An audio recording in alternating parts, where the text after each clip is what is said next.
Isang tune-up game ako, si Manzo. Parang ano niya ako noon, kuya, ganyan. Kakatapos lang nung Final Four ng UP-UST. Okay. Na out yung UP. The next week, pumasok na siya doon sa team niya sa MPBL. Nag-tune up kami. Kinain akong boy.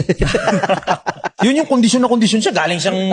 Galing UAP. Galing semis, bro. Yun yung sumut si Subido ng for the win. Napakalayo. The next week, kalaban ko si Manzo. Ano mo akong gago? Nung natalo yung UST sa Ateneo, si Subido, napunta sa ibang team, nakalabang ko. Kinain ako ng buhay. Si Subido, bro, yung daddy niyan, coach. Nung grade school yan, Lourdes, QC ba? LSM. Basta isang Lourdes siya. Green Hills ako. Yung daddy niyan, ang example lagi kay Subido, yung Mikey Reyes ng Lasal Green Hills, panoorin mo yan. So naalala ko, lalaro kami ng Green Hills, lagi nanonood yung Subido, yung mag-ama. Okay. After a while, nung naka-interview ko na siya 2020, sinabi niya sa akin, alam mo ba, nung bata ako, pinapanood ka namin, ikaw talaga yung minomold namin nun sa akin. Sabi ko, kaya ka pala naging bakaw.